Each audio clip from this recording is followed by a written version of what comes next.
세 친구는 욥을 정죄하였습니다. 그럼에도 불구하고 욥은 자신의 결백함을 계속하여 주장하는 모습을 보게 됩니다. 우리 인간들은요, 때때로 이유 없는 고난을 받게 되어졌을 때에 하나님을 원망하게 됩니다. 그러나 욥은 그와 같은 죄를 전혀 범하지 않았습니다. 오히려 그는 더욱더 간절하게 하나님을 발견하기를 원했다라고 오늘 본문에서 기록하고 있습니다. 그럼에도 불구하고 욥이 하나님을 발견할 수 없었던 이유가 무엇일까?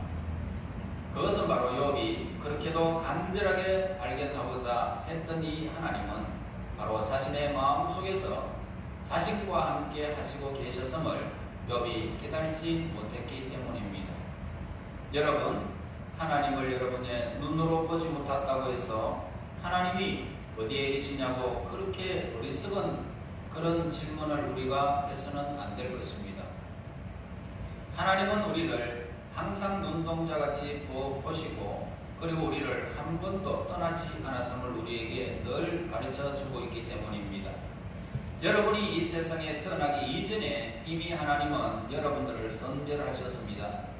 하나님의 백성으로요, 하나님의 자녀로, 천국 백성으로 여러분을 선별하셨다는 것입니다.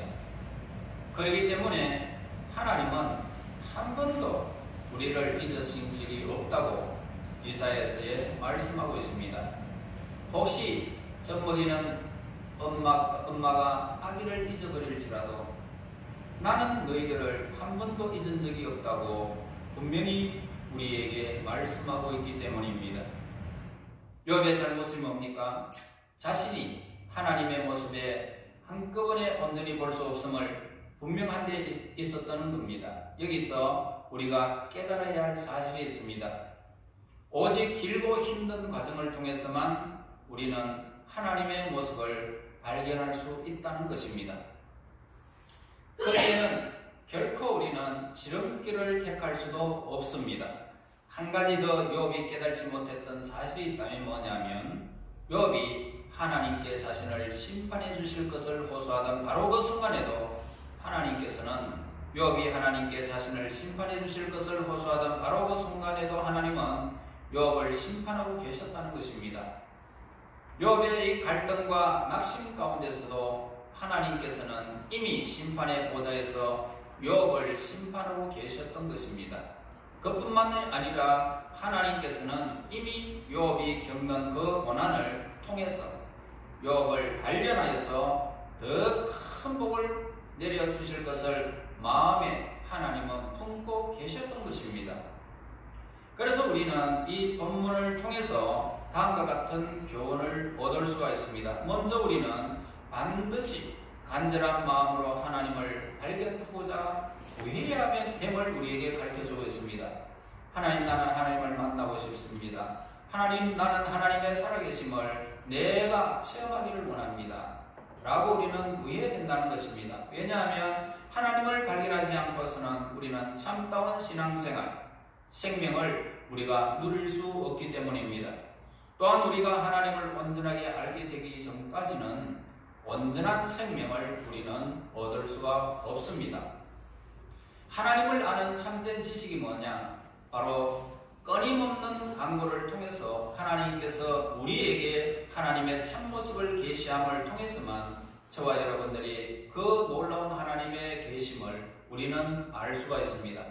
하나님을 아는 참된 지식, 하나님을 아는 참된 지식을 우리가 생각함에 있어서 우리가 다음에 두 가지 사실을 우리가 또 꼭 기억해야 됩니다. 자, 하나님의 참된 지식을 우리가 누리려고 하면은 두 가지의 사실. 첫째는 뭐냐? 하나님을 아는 지식은 마음속에 살아 역사하시는 지식입니다. 내 마음속에 하나님이 살아계심을 알게 되어진다면 내 마음속에서도 하나님이 살아계심을 늘 느끼게 되는 것입니다. 두 번째로는 하나님을 아는 참된 지식은 점진적인 지식이라는 것입니다. 아이가 응애하고 태어나면은 그가 금방 어른이 되는 것이 아닙니다. 점진적으로 자라게 되어지죠. 이와 같이 우리가 하나님을 아는 지식이 내 마음속에 깃들어졌다 할지라도, 예수님이 내 속에 계신다 할지라도, 우리는 점진적으로 하나님을 아는 지식이 점점 이렇게 지식이 더하여지는 것입니다. 그러나 이 세상에서 가장 진실하다고 할지라도 때때로 당혹스럽게 합니다. 하나님은 우리의 모든 생각을 초월하신 분이시기 때문에 오늘 우리의 생각과 달리 하나님의 실제를 우리가 느끼지 못할 때가 너무 많다는 것입니다. 결국 우리는 하나님의 계시의 은혜가 우리에게 임하지 아니하면 하나님을 아는 참된 지식을 우리는 소유할 수가 없습니다. 그러므로 하나님의 계시의 은혜를 우리에게 충만하게 허락하여 주셔서 하나님을 아는 지식이 나에게 더하여지게 해달라고, 명철을 다하여 달라고 하나님 앞에 기도해야 할 것입니다. 그리고 하나님을 발견하고자 하는 우리의 간구는 그 응답이 이미 보장되어 있습니다. 그래서 10절에 보세요. 그러나 내가 가는 길을 그가 아시나니 그가 나를 단련하신 후에는 내가 순금같이 되어 나오리라. 우리의 삶의 모든 부분을 아신다라고 기록하고 있습니다. 욥은 하나님께서 다 아신다고 고백하고 있는데, 하나님을 발견하고자 하는 우리의 간구는 우리에게 있는 하나님에 대한 지식에 대한 것이라는 겁니다. 여기서 기독교의 역설이 있습니다. 즉 우리가 하나님을 알고 있으면서 또한 하나님을 발견하고자 한다는 것입니다. 자, 우리가 하나님을 아는데 또 하나님을 알고자 한다. 이 역설이 있습니다. 따라서 우리는 하나님을 발견하였을 때에 하나님께서는 이미 우리의 영혼 깊숙한 곳에 함께 계셨음을 알게 되는 것입니다. 자, 만일 이것이 사실이라면, 하나님이 우리 깊은 속에 우리와 함께 하신다는 사실이 확실하다면 우리는 결국 하나님의 영광 가운데 하나님을 발견하게 된다는 것입니다. 그래서 또한 우리가 하나님을 발견하고자 하는 그 목적과 그 간구를 통해서 얻을 수 있는 특권이 무엇일까? 그것은 바로 우리의 인격이 성장되어진다는 것입니다. 하나님을 발견하는 데는 진리를 탐구할 때처럼 최선의 노력이 요구되어집니다. 우리가 부단한 노력을 통하여 진리를 발견할 수 있듯이 끊임없는 그런 간구와 변함없는 믿음을 통해서만 하나님을 발견할 수가 있는 것입니다. 그저 주면 좋고 안 주면 뭐 그점 그만이다 라고 하면서 이 자리에 예배를 동참하고 말씀을 듣게 된다면 눈을 감고 그저 아무런 의미가 없이 듣게 되는 것입니다. 하나님 만날 수 있을까요? 그런 사람이 못 만나는 거예요.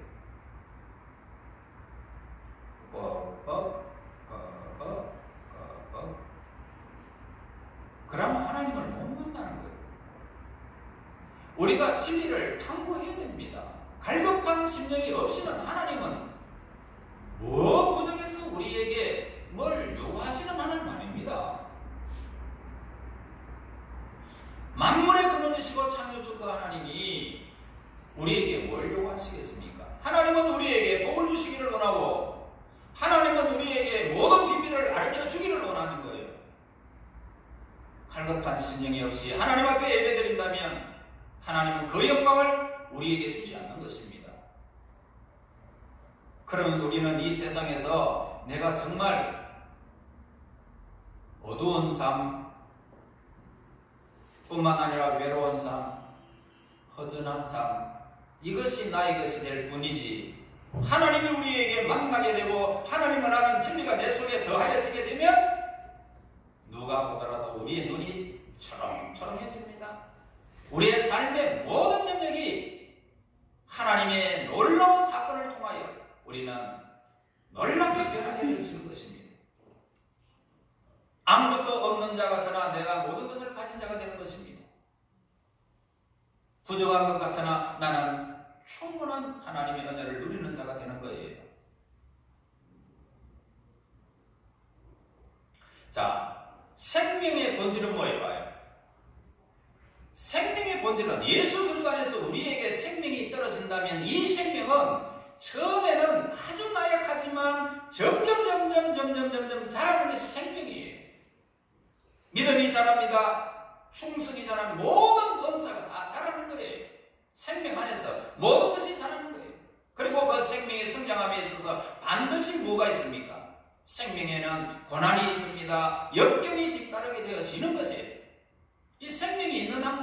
됩니까? 그것을 느끼게 된단 말입니다. 고난이라는 건, 역경이라는 건 느끼게 되는. 그러나 생명이 없으면 어떻게 될까요? 생명이 없으면 모든 걸 못 느낍니다. 생명이 있는 것은 모두가 살아서 움직이게 한다는 것입니다. 움직이게 한다. 그러나 죽어있는 물체는 영원히 정지 상태에 머무르게 된다는 것입니다. 그러므로 저와 여러분, 생명이 있다면 오늘도 하나님 말씀이 내 귀에 들려져야 되고 내 삶의 모든 부분에서 고난과 역경도 느껴져야 되고 하나님의 살아 움직이는 손길도 보게 되는 거예요. 생명이 있다면. 그러나 죽어있는 물체는 아무것도 느낄 수가 없습니다. 이와 같이 우리가 하나님을 발견하고자 끊임없이 간구하는 것은 바로 우리의 영혼이 살아있음을 증명해 주는 증거인 것입니다. 그것뿐만 아닙니다. 하나님을 발견하고자 하는 우리의 간구는 우리의 영혼을 연단시키고 정결하게 해주는 겁니다. 그러나 내가 가는 길을 그가 아시나니 그가 나를 단련하신 후에는 내가 순금같이 나오리라. 진실된 마음으로 욥과 같이 끊임없이 하나님께 간구해야 하는 것을 우리에게 가르쳐 줍니다.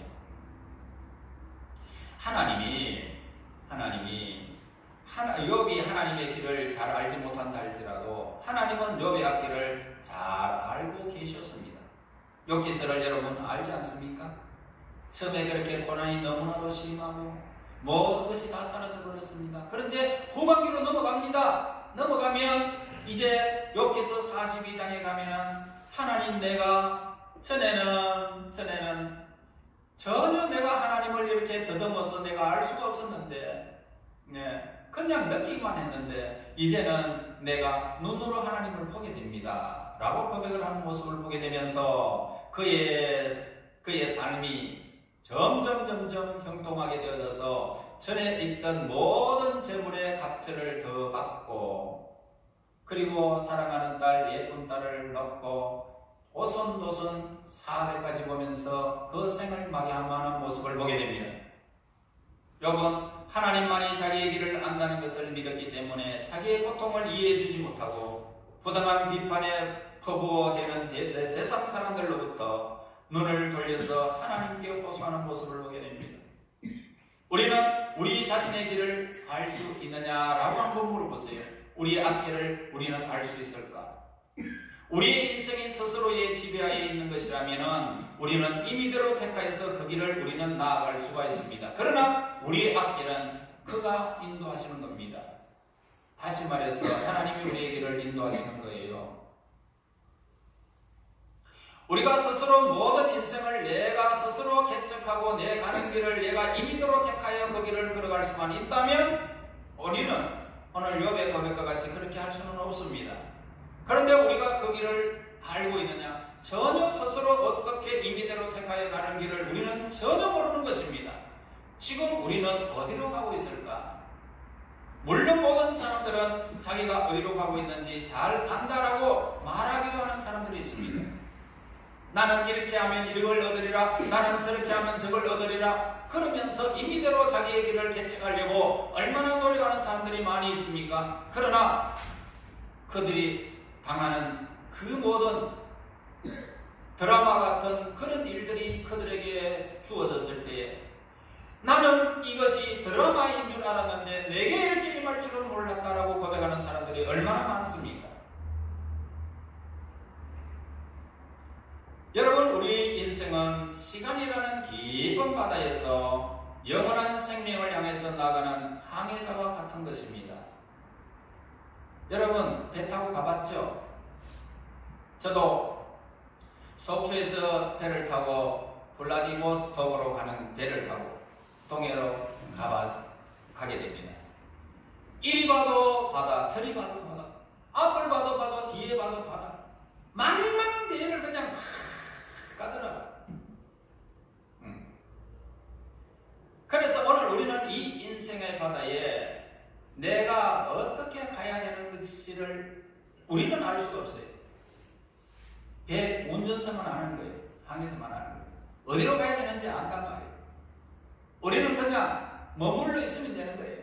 하나님의 손길 아래서 여러분들이 진정으로 알게 되어진다면, 하나님을 알게 되어진다면 여러분들의 모든 것은 하나님께서 항해를 하시면서 여러분들의 길을 인도하시는 분이라는 것을 우리는 깨닫게 되어질 것입니다. 지금 우리가 목표로 하여 나아가고 있는 마지막 항구는 어디에 있을까?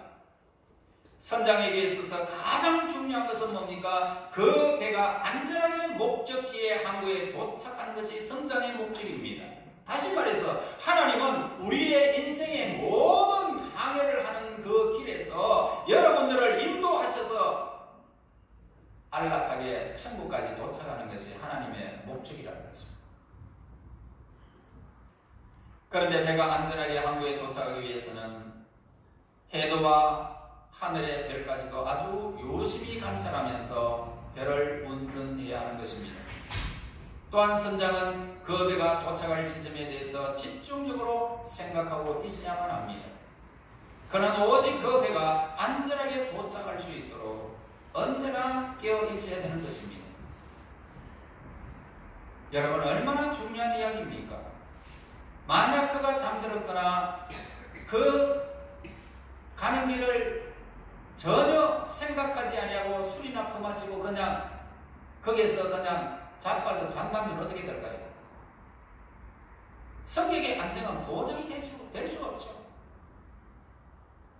그러나 하나님은 우리의 온전한 선장이십니다.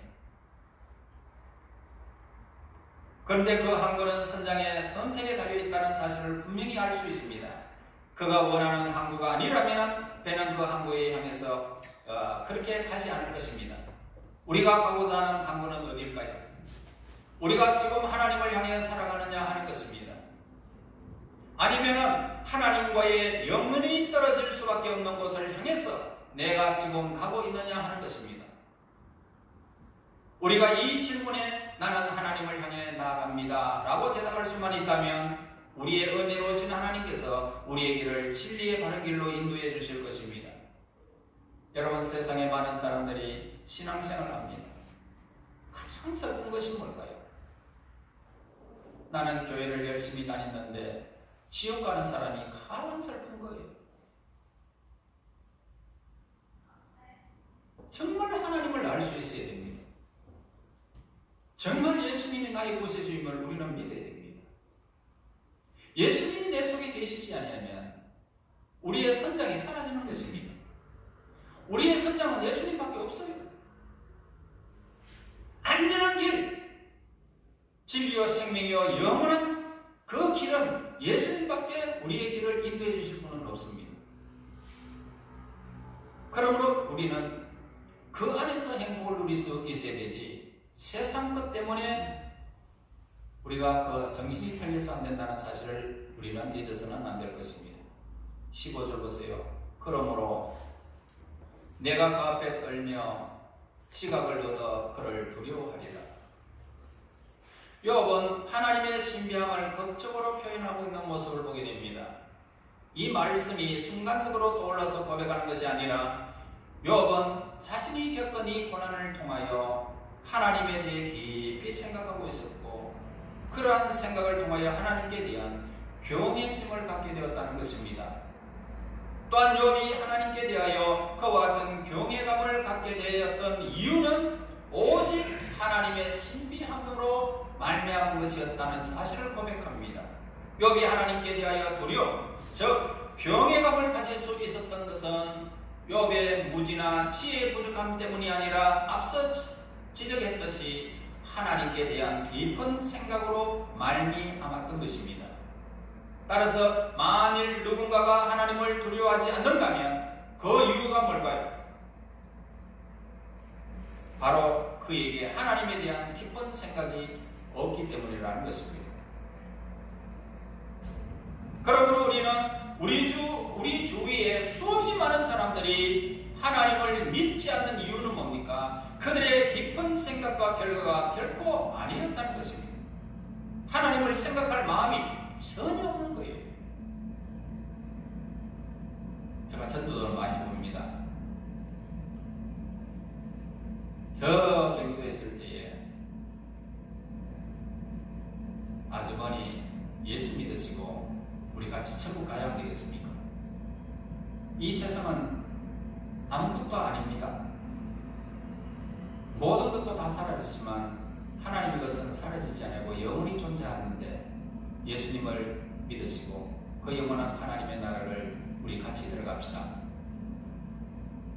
그랬더니 뭐라고 하면 손을 사례를 치면서 나는 하나님 같은 그런 생각은 아예 나한테는 이야기하지 마세요.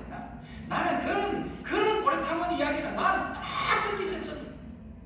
손사래를 치는. 그러니까 우리가 기적이잖아요. 그죠? 우리가 하나님 예수 안에서 있는 것이 기적이다. 내가 이 자리에 있는 것이 기적이에요.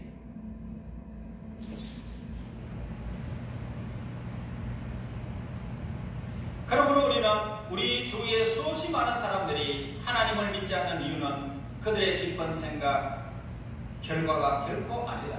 깊이 생각 안 한단 말이에요. 누구든지 자발적으로 하나님을 알기를 원하고 하나님께 대해서 깊이 생각하고 있다면 그는 하나님을 반드시 알게 될 것이고 믿게 될 것입니다. 로마서 1장 19절 이는 하나님을 알만한 것이 그들 속에 보임이라 하나님께서 이를 그들에게 보이셨음이니라 라고 말씀하는 것처럼 우리 인간들의 마음속에는 하나님을 알만한 것이 있는 것입니다. 그러나 그걸 깊이 생각 안 한단 말입니다. 따라서 우리가 하나님께서 창조하신 모든 피조물과 계시의 말씀을 바라보고 깊이 생각하게 될 때에 우리는 하나님을 믿게 되어질 것이고 하나님을 두려워하면서 인생을 살아가게 되는 것입니다. 그리고 우리는 우리가 알고 있는 것이 있습니다. 하나님의 속성에 대해서 깊이 생각해야 하고요. 그리고 하나님을 두려워해야 하는 것입니다. 이 세상에 사람들은 두려워할 이유가 없습니다. 그 모든 사람들을 움직이게 하시는 이는 하나님이십니다. 세상 사람들이 이 지구상의 모든 지구상의 사람들이 여러분들을 미워하고 여러분들을 정죄하고 여러분들을 해하려고 해도 하나님이 장중에 붙들고 계시면 절대로 해함을 당하지 않습니다. 사자굴에 들어간 다니엘 보세요. 사자들의 입을 하나님이 이미 천사들을 보내가지고 딱 막아놨는데 사자들이 입을 댈 수가 없습니다. 여러분 우리가 그렇습니다. 하나님이 우리를 위하시면 누가 우리를 대적할 수 있습니까? 아무도 대적할 수가 없습니다. 그러므로 우리는 하나님의 명령에만 우리가 깊이 생각해야 됩니다. 하나님 나를 생각하고 계시지 않습니까? 내가 어떤 위치에 있어야 되는지를 나는 하나님만 바라보고 살아갈 것입니다. 그래서 우리는 하나님을 두려워하면서 이 땅에 살아가는 것입니다. 따라서 하나님께서 우리를 지켜보고 계신다는 사실을 생각할 때에 우리는 결코 우리의 죄가 숨겨지지 않는다는 사실도 우리는 알고 있습니다. 그리고 하나님은 어느 곳에서나 계시는 무소부재하심에 대해서 우리가 생각할 때에 하나님을 두려워하게 되는 것입니다. 이와 같은 사실을 깊이 생각하면 할수록 우리는 하나님을 더욱 두려워하게 되어지는 것입니다. 따라서 입법자 되시는 하나님 앞에서 하나님의 법을 어기는 행위는 하나님의 심판을 무시하는 어리석은 생각이기 때문입니다. 하나님 말씀에 불순종하겠다고 마음먹는 그 순간부터 우리는 가슴이 떨리고 이 세상에서 정말 엄청난 비극의 주인공으로 발견하게 되어진다는 사실을 우리는 깨닫게 됩니다.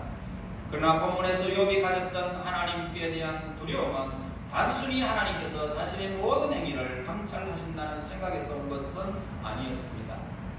우리는요 하나님의 의로우심에 대해서 생각하게 될 때에 하나님의 무소부재하심을 생각함으로 갖게 되는 두려움보다 훨씬 더 큰 두려움을 갖게 될 것입니다.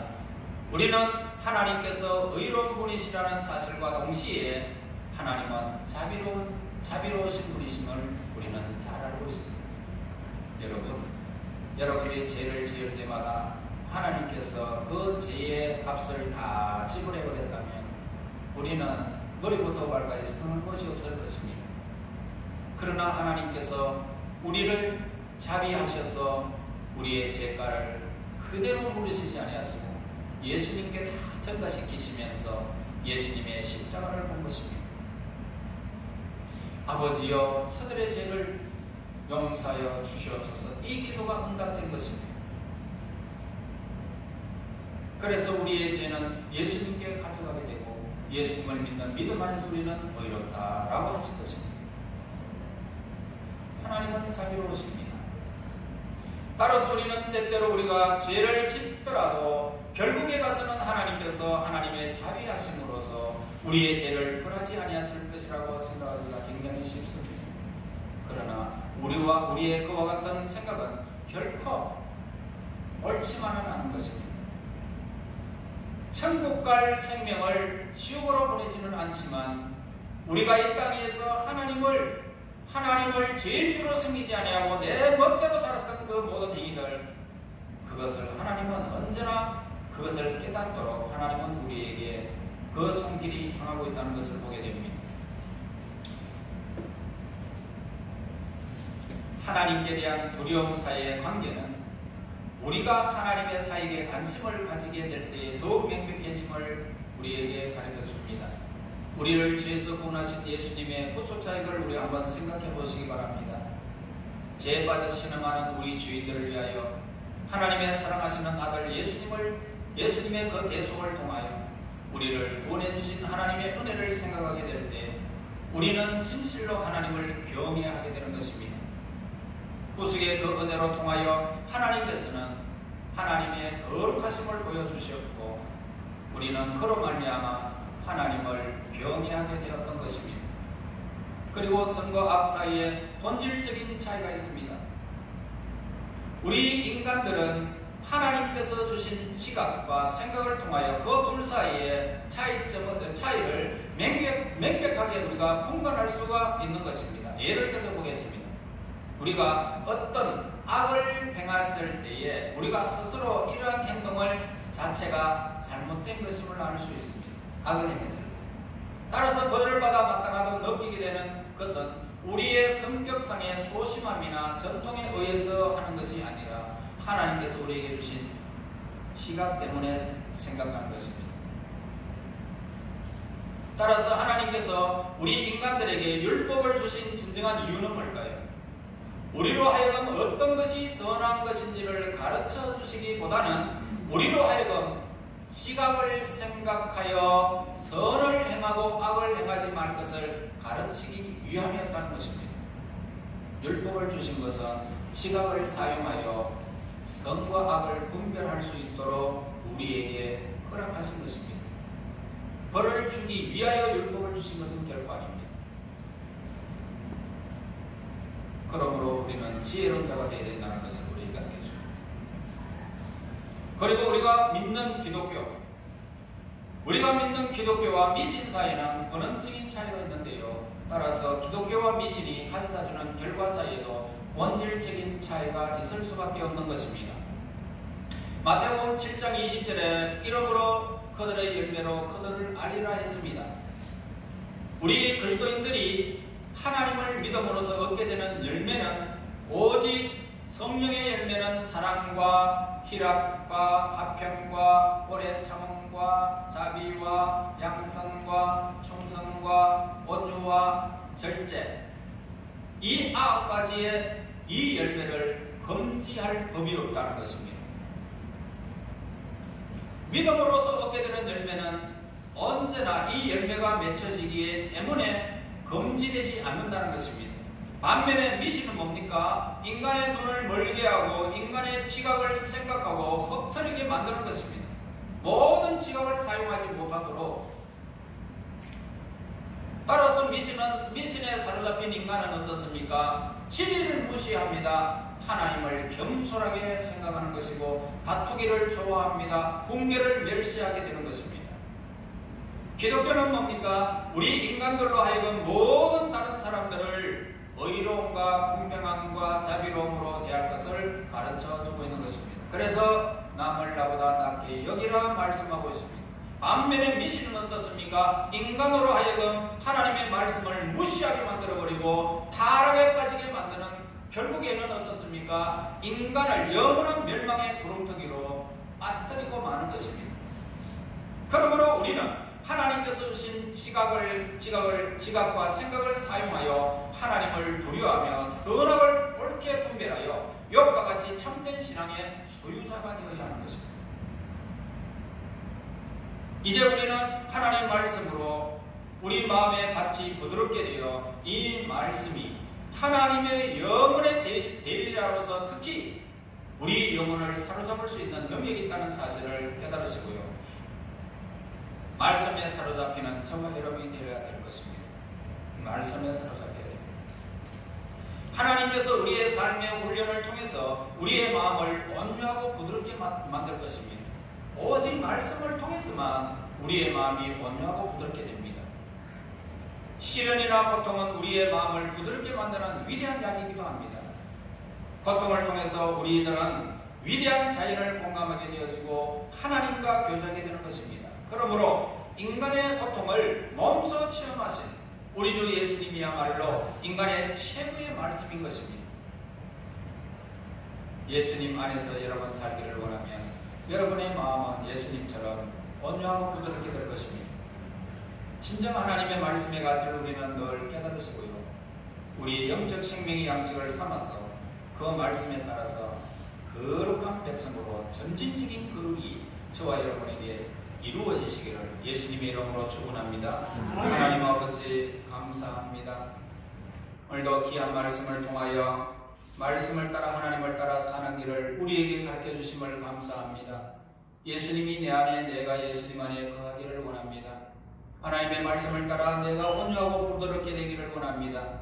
성령의 열매를 맺기를 원합니다. 진리의 영이 오셔서 우리의 삶을 주관하여 주시고 말씀에 따라 살아 하나님의 거룩한 뜻을 온전히 쫓아 행하는 하나님의 사람들이 되게 인도하여 주시옵소서. 예수님 이름으로 기도합나이다. 아멘.